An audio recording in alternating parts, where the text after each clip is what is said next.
Hi friends, welcome back to my channel சமையல் செய். இன்றைக்கி என்ன வீடியோன்னு பார்த்தீங்கன்னா, காலையில் லஞ்ச் பாக்ஸ் சமையல் செய்கிறத உங்கள் கூட ஷேர் பண்ணிக்கலான்னு தாங்க காலையில் வீடியோ எடுக்க ஆரம்பிச்சிட்டேன். காலையில் ஒரு 5 மணி போலவே எழுந்து சமைக்க வந்துட்டேங்க.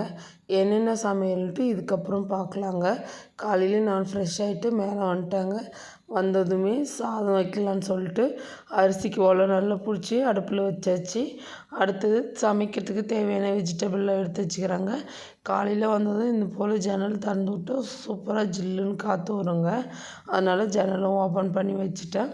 இப்போ சமைக்கிறதுக்கு தேவையானதெல்லாம் எடுத்து வச்சிட்டேங்க. ஏற்கனவே சின்ன வெங்காயம் உரித்து வச்சுருந்தேன். கொத்தமல்லி, கருவேப்பிலை, வெண்டைக்காய் தாங்க நம்ம இன்றைக்கி காரக்குழம்பு மாதிரி வைக்க போகிறோம். இது கூடவே கேபேஜ் பொரியல் செய்ய போகிறோங்க.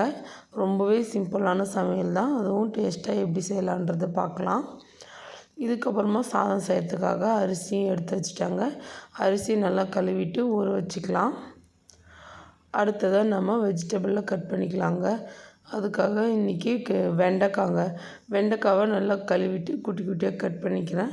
நான் இன்றைக்கி குட்டி குட்டியாக கட் பண்ணி செய்கிறேங்க. இதுவே கொஞ்சம் நீட்டாக கூட வெட்டி செய்யலாம், அதுவும் நல்லா தான் இருக்கும். வெண்டைக்காயை கட் பண்ணியாச்சு.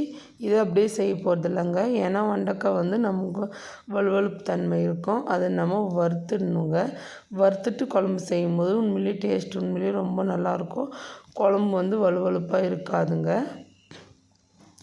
நான் எப்போ குழம்பு செஞ்சாலையும் வெண்டைக்காவை நல்லா வறுத்துடுவேங்க. அது போல் நான் இன்றைக்கும் வறுத்துறேன். வெண்டைக்காய் வறுக்கிறதுக்கு கொஞ்சம் லேட் ஆகும். கூடவே நம்ம அடுத்த வேலையை செய்யலாங்க. அடுத்தது என்ன வேலைன்னா கேபேஜ் கட் பண்ணுறது தாங்க. பொரியல் செய்கிறத விட பொரியல் செய்கிறதுக்கு தேவையான காய்கறி கட் பண்ணுறது தாங்க ரொம்பவே லேட் ஆகும். அதனாலே பொரியல் ஒரு சில டைமில் செய்ய மாட்டோம். அதுக்காக தான் இது போல் காய் சீவரக்கட்டை இது போலலாம் நம்ம வாங்கி வச்சுக்கணும்னா டக்கு டக்குன்னு சீவிட்டு பொரியல் செஞ்சிடலாம். அதுக்காக இன்றைக்கி கேபேஜ் பொரியல் தாங்க. ரொம்பவே ஈஸியான முறையில் தான் செய்ய போகிறோம். ரொம்ப ரொம்ப சிம்பிள் தாங்க. கேபேஜ் சீவிக்கிறேன். கூடவே இந்த வெண்டைக்காயும் வறுத்துக்கிறேங்க. இந்த வெண்டைக்காய் வறுக்கிறதுக்கு கொஞ்சம் லேட் ஆகுங்க. பொறுமையாக வறுத்தா தான் டேஸ்ட் உண்மையிலே ரொம்பவே நல்லாயிருக்கும். நல்லா வறுத்துக்கலாம்.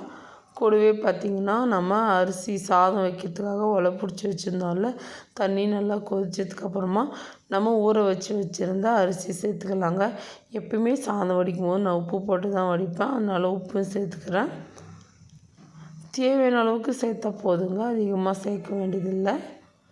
கூடவே இந்த வெண்டைக்காயும் வறுத்துட்டு கேபேஜ் இன்றைக்கி பெரிய தாங்க நான் எடுத்துக்கினேன். அது சீவறதுக்கு கொஞ்சம் லேட் ஆகும். அதையும் சீவிக்கலாம்.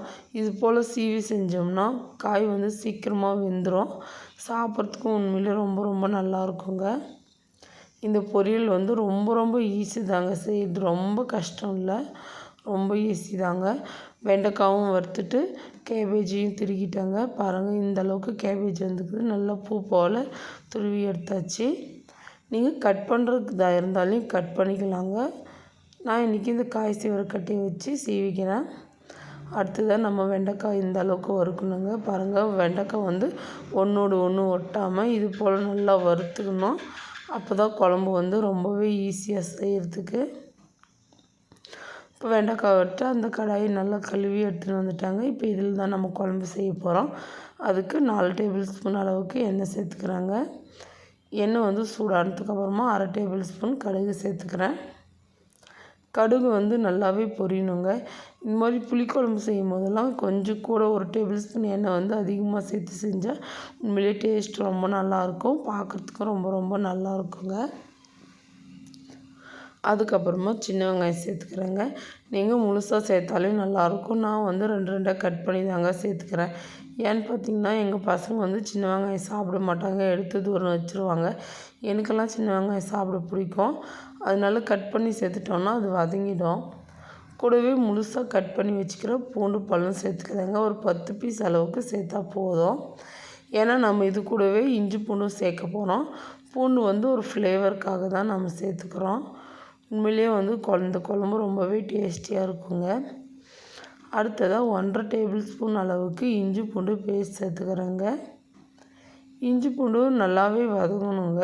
இஞ்சி பூண்டு பச்சை வாசனை போய் நல்லா அடியில் பிடிக்கும் பாருங்கள், அந்த அளவுக்கு நல்லா வதக்கிக்கணும். அப்போ தான் வந்து டேஸ்ட் ரொம்பவே நல்லாயிருக்கும். இந்த குழம்பு சாப்பிட்றதுக்கு 2 நாள் வச்சாலும் கெட்டு போகாதுங்க. ரொம்பவே நல்லாயிருக்கும் நம்ம புளி ஊற்றி செய்கிறதுனால. புளி வந்து ஒரு லெமன் சைஸ் புளி ஏற்கனவே ஊற வச்சுருந்தேன். அதை வந்து தண்ணியில் கரைச்சி வச்சுக்கோங்க. அந்த புளி தான் நம்ம சேர்த்து செய்ய போகிறோம். தக்காளி வந்து கட் பண்ணியும் சேர்த்துக்கலாங்க. இன்றைக்கி நான் அரைச்சி தான் சேர்த்துக்க போகிறேன். 3 தக்காளியே அரைச்சி சேர்த்துக்கிறேங்க. ஏன்னா வந்து தக்காளி சாப்பிட்றது வந்து ரொம்ப ஸ்கின்னுக்கெல்லாம் ரொம்ப நல்லதுங்க. ரொம்பவே பளபளன்னு இருக்கும். தக்காளி எங்கள் வீட்டு பசங்கள்லாம் எடுத்ததும் தூரம் வச்சுருவாங்க. அதனால தான் நான் அரைச்சி சேர்த்துட்டோம்னா குழம்போட மிக்ஸ் ஆகிடும். அதனால நான் அரைச்சி தாங்க சேர்த்துக்க போகிறேன். 1 டேபிள் ஸ்பூன் அளவுக்கு கல் உப்பும் சேர்த்துக்கிறேங்க.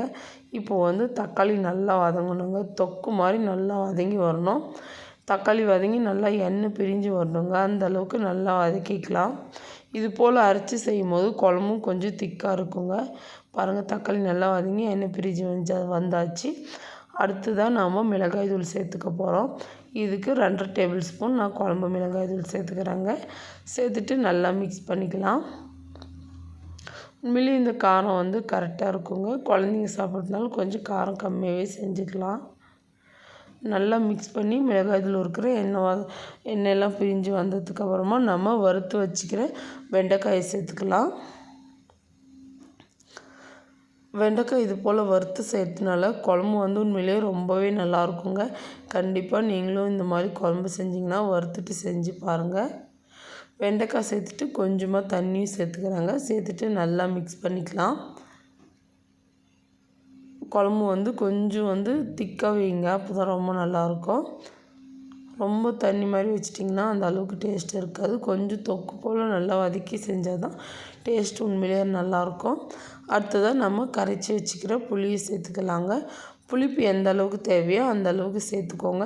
இந்த குழம்பு வந்து கொஞ்சம் காரமாக கொஞ்சம் புளிப்பாக வச்சா தான் டேஸ்ட் உண்மையிலேயே நல்லாயிருக்கும். சாதத்தோடு நல்லா பிசைஞ்சு இந்த கேபேஜ் பொரியல் வச்சு சாப்பிட்றதுக்கு உண்மையிலேயே டேஸ்ட் ரொம்ப நல்லாயிருக்குங்க. அவ்வளோதாங்க, குழம்பு செய்கிற வேலை முடிஞ்சு. அவ்வளோதான். இது கொஞ்சம் நேரம் கொதிச்சு இருந்துச்சுன்னா வெண்டைக்காய் குழம்பு ரெடிங்க. கருவேப்பிலை போட்டுட்டு இன்னொரு அடுப்பில் தூக்கி வச்சுட்டு அடுத்ததாக இன்றைக்கி கேபேஜ் பொரியல் செய்ய போகிறோம். அதுக்கு வேற ஒரு கடாய் வச்சுட்டு 2 டேபிள் ஸ்பூன் எண்ணெய், 1/2 டேபிள் ஸ்பூன் கடுகு சேர்த்துக்கிறேன். கடுகு வந்து நல்லா பொரியணுங்க. கடுகு நல்லா பொரிஞ்சு வந்தால் தான் அந்த ஒரு பொரியலாக இருக்கட்டும் குழம்பாக இருக்கட்டும் உண்மையிலே டேஸ்ட் ரொம்பவே நல்லாயிருக்கும். பொரியறதுக்கு முன்னே செஞ்சால் அந்த அளவுக்கு வந்து டேஸ்ட் இருக்காது. அது ஹெல்த்தியும் கூட இல்லை. அதனால கடுகு நல்லா பொரிஞ்சதுக்கப்புறமா கட் பண்ணி வச்சுக்கிற சின்ன வெங்காயம், காரத்துக்கு தேவையான அளவுக்கு பச்சை மிளகாய். காரத்துக்கு வந்து பச்சை மிளகாய் மட்டும்தாங்க. அதுக்கப்புறம் நம்ம எதுவும் மஞ்சள் பொடி, மிளகாய் பொடி இதெல்லாம் எதுவும் சேர்த்துக்க போகிறதில்ல. காரத்துக்கு தேவையான அளவுக்கு பச்சை மிளகாய் மட்டும்தான் சேர்த்துட்டு நல்லா வதக்கிக்கணும். இந்த பச்சை மிளகாயும் சின்ன வெங்காயம் ரொம்ப வதங்க வேண்டியது இல்லைங்க. ஓரளவுக்கு வதங்கினாலே போதும். ஏன்னா காய் வேகும் போது இன்னும் கொஞ்சம் வதங்கிடும். அதனால தான் இதுலேயும் பாருங்கள், சின்ன வெங்காயத்தை கட் பண்ணி தான் சேர்த்துக்கிறேன். நீங்களும் கட் பண்ணியே சேர்த்துக்கோங்க. ஏன்னா பசங்க எடுத்து போடாமல் அதையும் சாப்பிட்ருவாங்க. அதுக்கப்புறமா நம்ம துருவி வச்சுக்கிற கேபேஜ் சேர்த்துக்கிறேன். இது போல் குட்டி குட்டியாக கட் பண்ணிட்டோம்னா சீக்கிரமாக வதங்கிடுங்க. பசங்க சாப்பிட்றதுக்கும் உண்மையிலேயே ரொம்ப நல்லாயிருக்கும். எல்லா கேபேஜும் சேர்த்துக்கலங்க. இது வந்து 1/2 கிலோ அளவுக்கு கேபேஜுங்க. பசங்க லஞ்ச் பாக்ஸுக்கும் பேக் பண்ணி எடுத்துகிட்டு போயிடுவாங்க, சாப்பிட்டும் போவாங்க.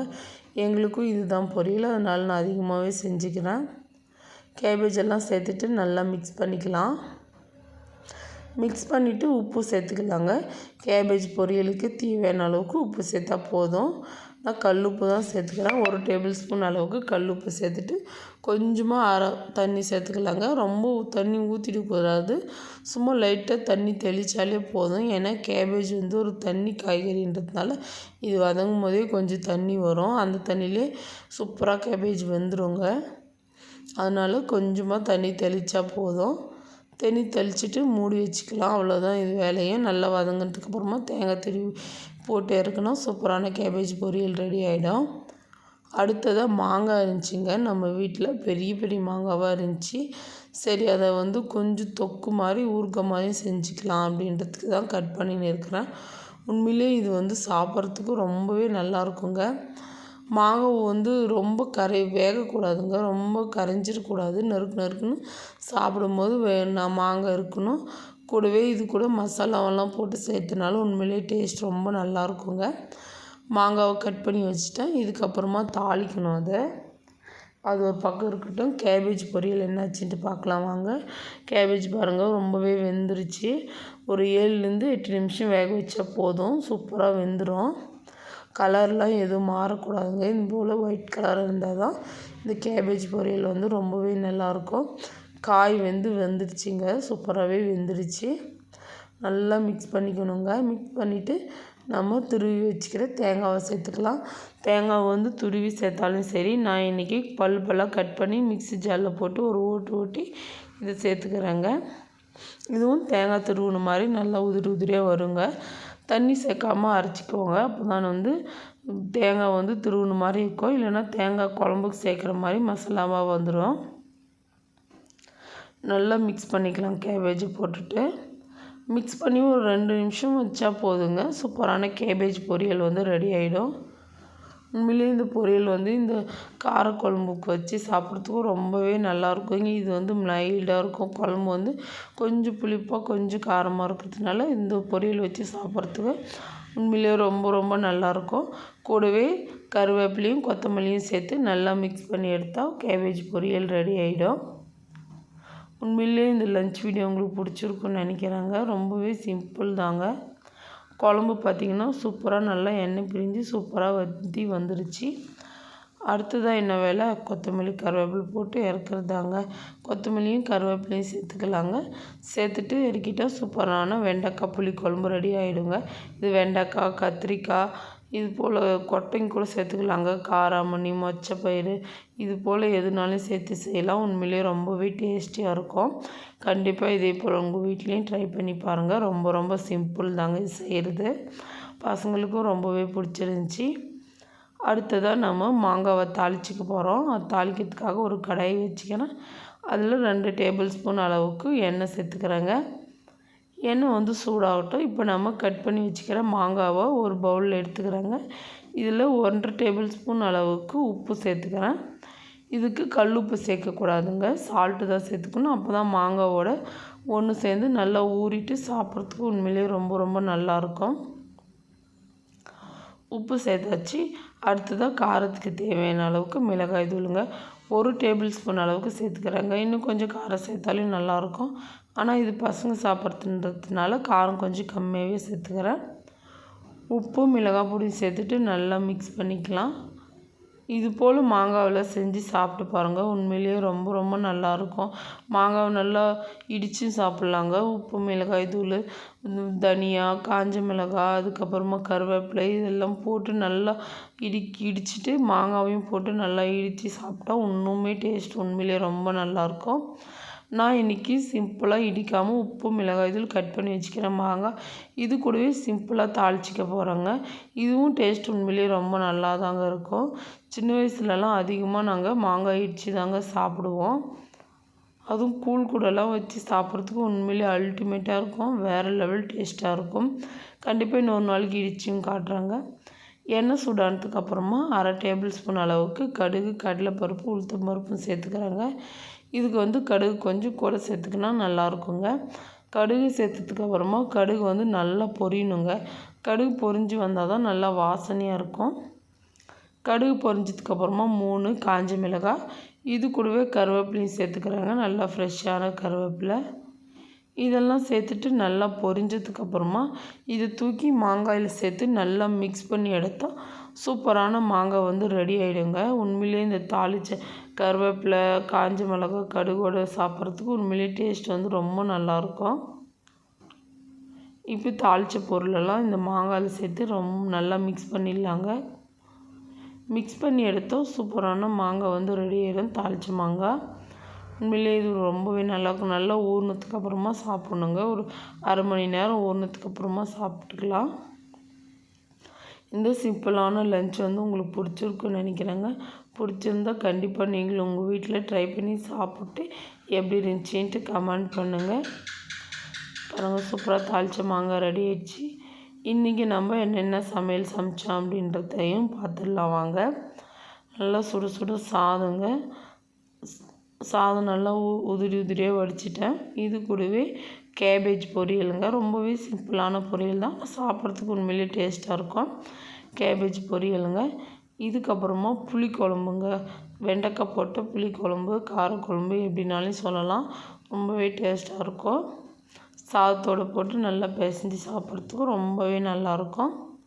அடுத்ததாக நம்ம கட் பண்ணி மாங்காவை நல்லா குட்டி குட்டியாக கட் பண்ணி தாளித்து வச்ச மாங்காவும் ரெடி. இந்த வீடியோ உங்களுக்கு பிடிச்சிருக்குன்னு நினைக்கிறேன்.